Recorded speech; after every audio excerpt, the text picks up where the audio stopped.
nobody in Coldwater Bend drove out to the Pletcher place that Saturday expecting a miracle. They came for the tractor. Old man Pletcher had passed away that winter, and his farm at the north edge of Marin County was being sold off a piece at a time on a gray, blustery morning near the tail end of the harvest.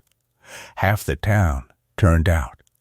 There was a sound diesel tractor everybody had an eye on, a hay rake, a milk cooler, a long wall of hand tools worn smooth by one man's lifetime, and a barn so crowded with forgotten things that the auctioneer had to prop both doors open with cinder blocks to let the daylight reach the back. Cyrus Hodge, a rangy auctioneer with a tin megaphone voice and a gavel worn smooth, worked that crowd for the better part of 3 hours. The tractor brought real money. The hay rake went.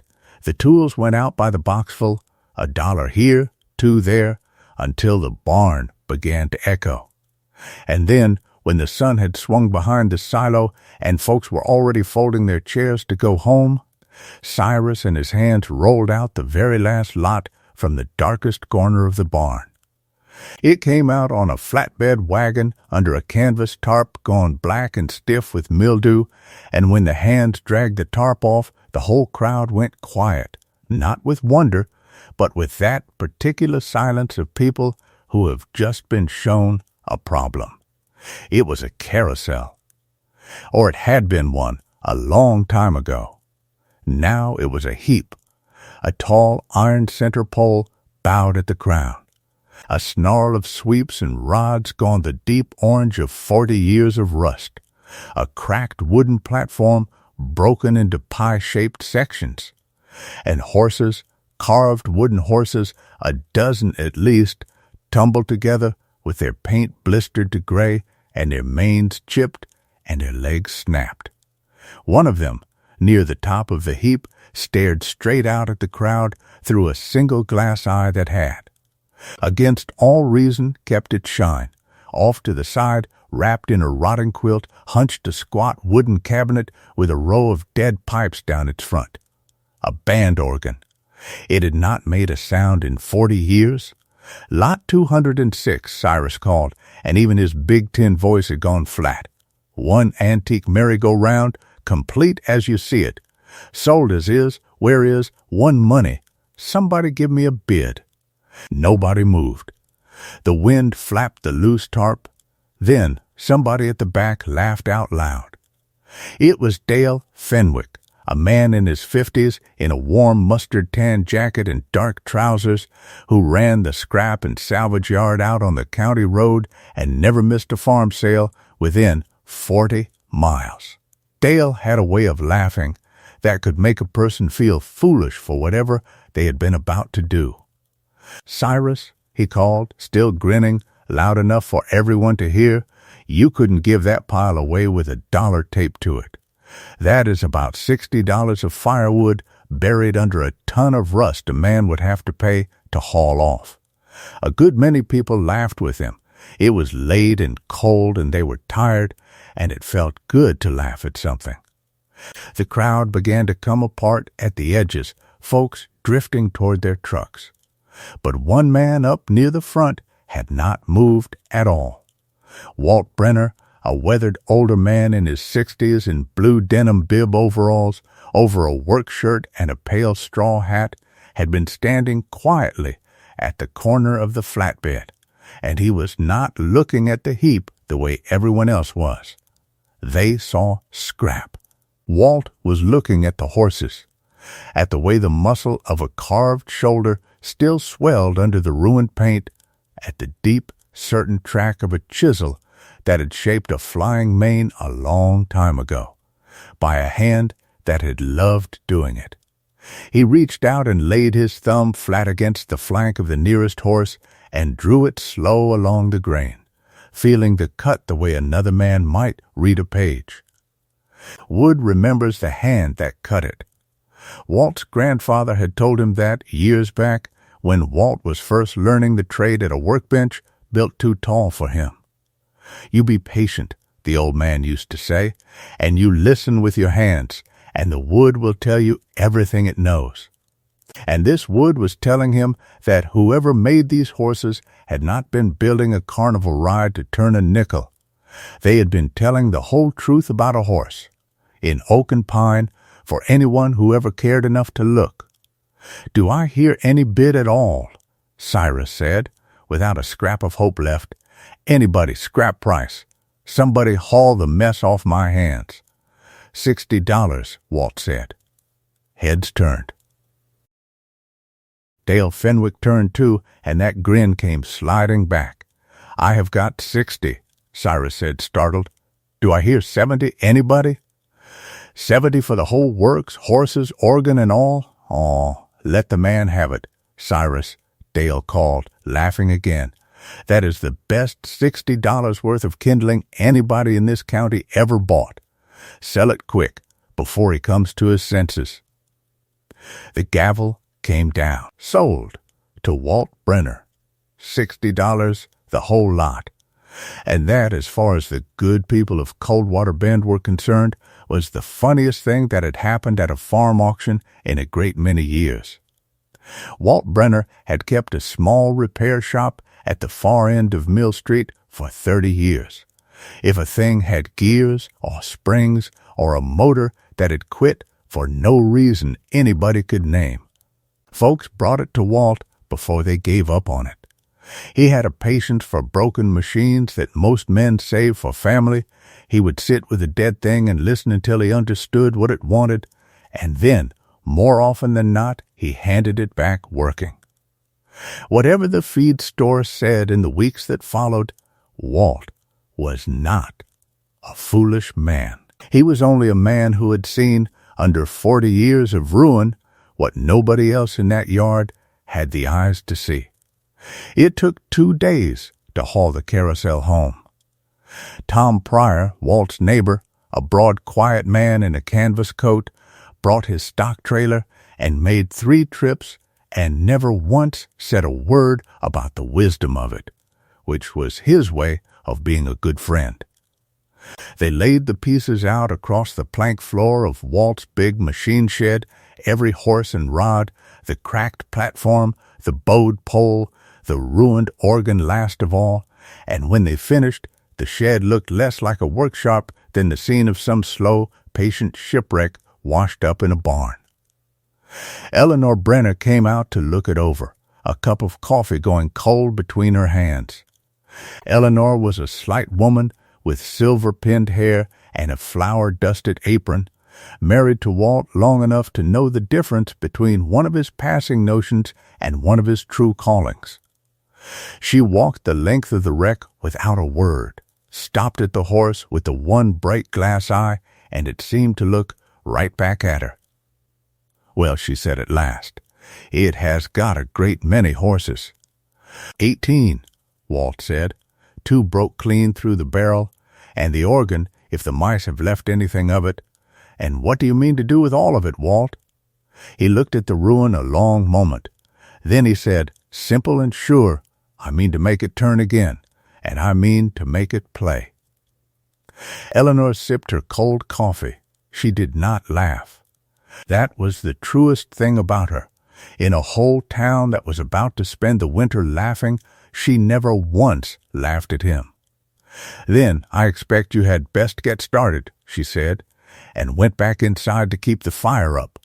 Word got around, the way it does in a small place. Walt Brenner had paid a whole $60 for a heap of rust and meant to rebuild it. Down at the feed store it became the standing joke of the season. Dale Fenwick told anybody who would hold still that he would have paid Walt to cart the scrap off, and instead the old fool had paid for the privilege himself. Some men collect stamps, Dale liked to say. Walt Brenner collects other men's mistakes and hauls them home. Walt let them talk. Every morning that long winter, once the shop was quiet, he went out to the cold shed and worked. He began with the horses, because the horses were the heart of the thing, and the heart is where a patient man begins. He built a padded cradle to hold each one and mixed gentle baths to lift away 40 years of grime and coal smoke without bruising the soft old wood. And as the dead gray paint came away under his hands, the horses came back, one at a time, out of the ruin. They were beyond anything he had let himself imagine. Every horse was different. One tossed a real horsehair tail and bared a row of teeth as if to bite the wind. One carried a fierce carved eagle across its saddle. One had roses spilling down its neck, carved so fine a person could count every petal. Down in the folds of the carving Walt found flecks of the first paint, a jeweled green, a red like a struck match, gold leaf gone soft as butter, and from those he mixed his own by lamplight to bring each horse back the way its maker meant it seen. He steamed and clamped the two broken horses to soundness, forged new sweep irons on his corner forge, and straightened the great bowed pole with a patience that would have driven most men clean out of their minds. And then, on the third horse he cleaned, the big lead stander, the tall one with the single bright glass eye that had watched him from the top of the pile. Walt Brenner found the first secret in the wood. He was working grime out of the deep carving beneath the wooden saddle where no rider's hand had ever reached and no rag in 40 years had thought to go. His rag caught on a fine, raised, deliberate line. He fetched a lamp, leaned in close, and there, cut into the sheltered oak in a fine and steady hand, was a name. A. Carousel, and beneath it a small mark and a single word. Flyer. Walt sat back on his stool and stared a long time. He knew that name. Anybody who cared about such things knew it, the way a person knows the name of a great builder of cathedrals or a maker of fine violins. Anton Carousel had been the finest carver of carousel horses this country ever produced. A man whose grand carousels had turned in the famous parks and great fairs a lifetime ago, and whose surviving work was spoken of in low, reverent voices by the few who understood what had been lost. Most every Carousel was gone now. Fire, nearly always fire. They were made things of dry wood and canvas and oil, and over the decades they had burned, one after another, until folks said there was likely not one grand Carousel left turning anywhere in the country. And here was one, in 18 pieces, on the floor of Walt Brenner's shed, bought for $60 because a whole town had looked at it and seen firewood. But it was that second word that made his hands go still. Flyer. He set down the rag, walked into the house, took down the thick county history Eleanor kept on the shelf by the stove, and turned its brittle pages with his heart going hard until he found the thing some quiet corner of him had known all along he would find. If you've made it this far into Walt Brenner's story, hit subscribe, because what happens next is the part I've been waiting to tell you. 40 years back, before the fire, before the war, when the interurban trolley still ran out along the water, there had been a fairground on the lake road at the far edge of Marin County. The Cold Water Fair, the old folks called it, and its crowning glory, the thing people would ride the trolley for miles to see, had been a great gleaming carousel with a band organ so bright that on a still evening you could hear its music clear across the water. The town had called it the Cold Water Flyer. And then one cold autumn night, a long time ago, the fairground's wooden pavilion caught fire and burned to the waterline, and the whole town grieved as though it had lost something alive. Everyone always said, ever after, that the flyer had burned with it. Every last one of them had been wrong. Piecing the true story together took the rest of that winter, some of it out of the county history, more of it out of the oldest people in town. Walt drove out one snowy afternoon to see Asa Kettleman, the oldest man in Marin County, sharp as flint under a shapeless felt hat, and the old man's eyes filled the moment Walt described the horse with the roses down its neck. The flyer had never burned. The summer before the fire, somebody, even Asa could not say who, had taken the Carousel apart, horse by horse, and carted it off to a dry barn to be cleaned and repainted over the off-season and set turning again by spring. Then the empty pavilion burned. The fair never opened again. The man who owned the grounds moved away south, and the crated sleeping flyer passed from one dusty barn to the next across the slow decades, its name and worth forgotten a little more with every move, until at last it fetched up in the deepest corner of the Pletcher barn and was sold as scrap to the one man in the county who could tell a Riesel horse by the feel of its shoulder in the dark. Knowing what it was did not make the work easier. If anything, it made it harder, because now Walt was half afraid of it, and the band organ nearly took the last of his hope. When he pried open the moldy cabinet, he found a ruined, cracked leather, bellows the mice had chewed to lace, a paper music roll so brittle it crumbled at a breath. For weeks it beat him. He cut and glued whole new bellows, drew every pipe and cleaned it, and still, when he leaned on the pump, the thing only sighed and wheezed and would not sound one true note. There were long evenings when Walt sat alone in the freezing shed with a dead organ on one side and 18 silent horses on the other, and wondered whether the whole laughing town had been right about him from the start.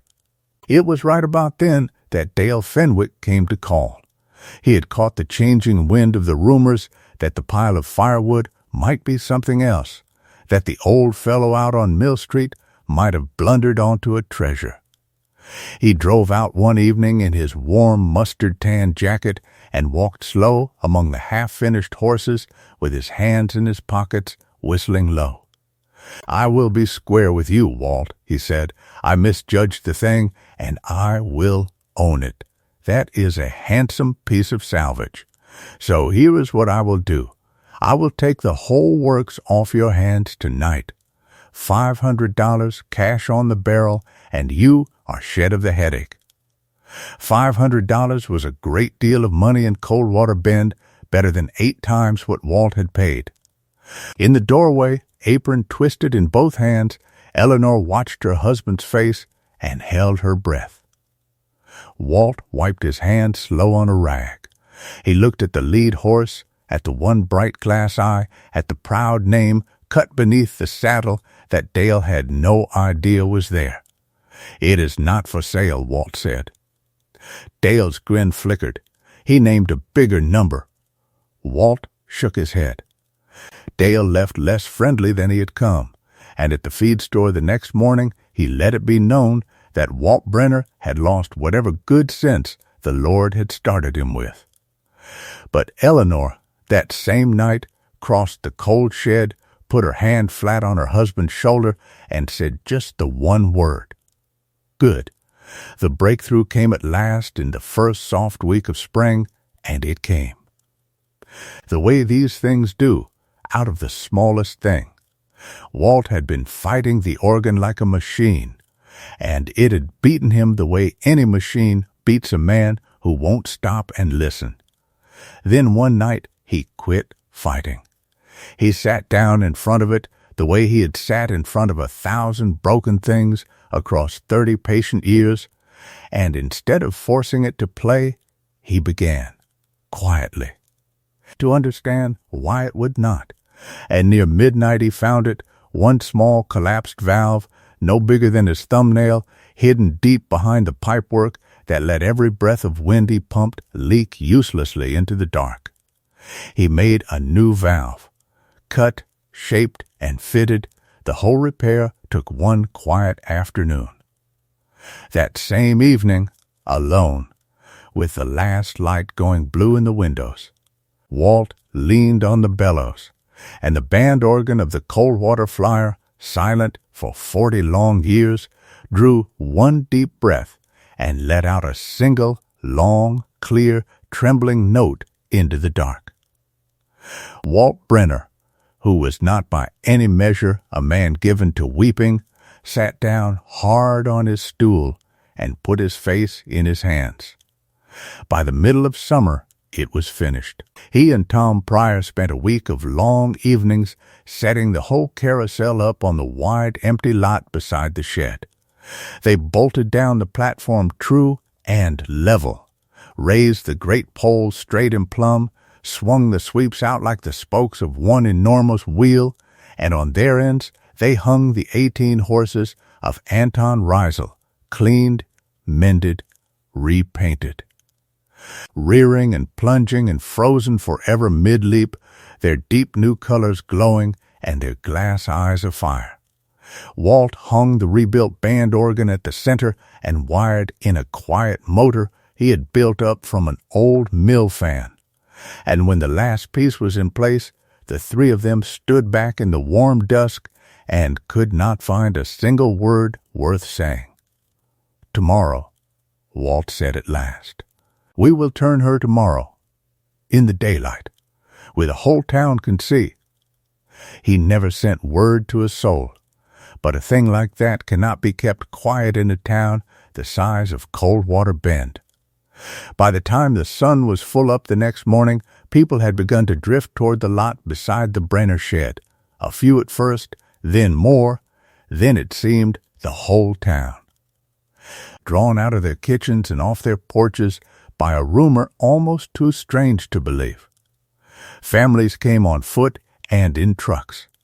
The oldest folks came, some helped along, one or two carried in their chairs. Cyrus Hodge came, and so did Asa Kettleman. And Dale Fenwick came too, and stood a little apart at the back edge of the crowd in his mustard-tan jacket, and he was not laughing now. Walt Brenner, a weathered older man in his 60s in blue denim bib overalls over a work shirt and a pale straw hat, stood at the center of his finished carousel with one hand on the switch. He looked out a long moment at the gathered faces of his town, the same town that had laughed at him all winter, and there was no gloat in him because gloating had never once been in the man. He only searched the crowd until he found Eleanor's face, and she gave him a single small nod. He threw the switch. The motor caught and took hold. The great pole began to turn. The sweeps swung round, and the 18 horses of the Coldwater Flyer began, gently at first, then grand and steady, to rise and fall and gallop in their wide, bright circle for the first time in 40 long years.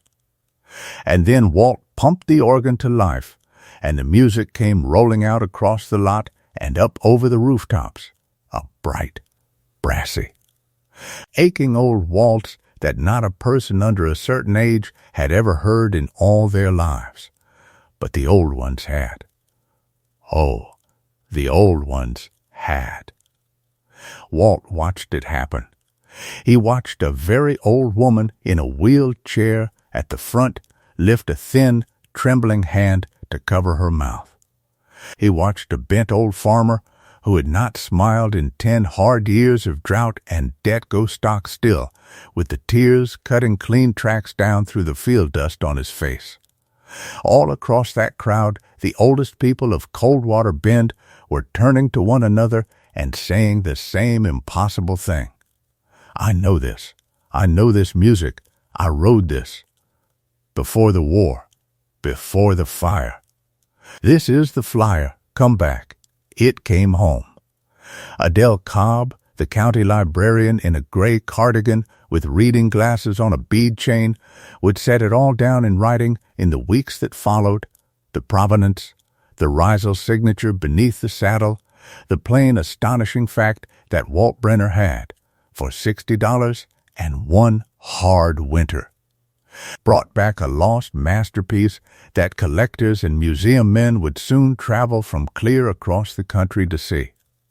There was talk of museums. There were real offers with long numbers that made Dale Fenwick's $500 look like exactly the small joke it had always been. Walt turned down every single one. He set the Coldwater Flyer up for good on that lot beside his shed and let the whole town ride it for the price of nothing at all. It turned every Saturday through the warm green months, and the band organ played its aching waltz out across the water the way it had a lifetime before. And the old ones rode it slow and remembered, and the families came. And for the length of one shining, circling song, a man's $60 had bought the town of Coldwater Bend back a whole piece of something it had believed for 40 years that it had lost forever to the fire. Down at the feed store, they quietly stopped telling the old joke about Walt Brenner and his $60 of firewood. And one bright Saturday, somebody in the crowd turned and asked Dale Fenwick straight out what he figured the Carousel was worth now. Dale watched it turn a good long while before he answered. The horses rose and fell and rose again. The single bright glass eye of the tall lead horse caught the summer sun and threw it back on every pass. "More than money," Dale said, finally, and for once in his life there was not one trace of a laugh in him. That right there is worth a whole lot more than money. And out at the still center of it all, one hand resting easy on the flank of a Riesel horse, feeling the old, certain cut of the chisel move beneath his thumb the way it had that first day in the auction yard. Walt Brenner let his carousel turn and turn and turn. Wood remembers the hand that cut it. And so, it turns out, in the end, does a town.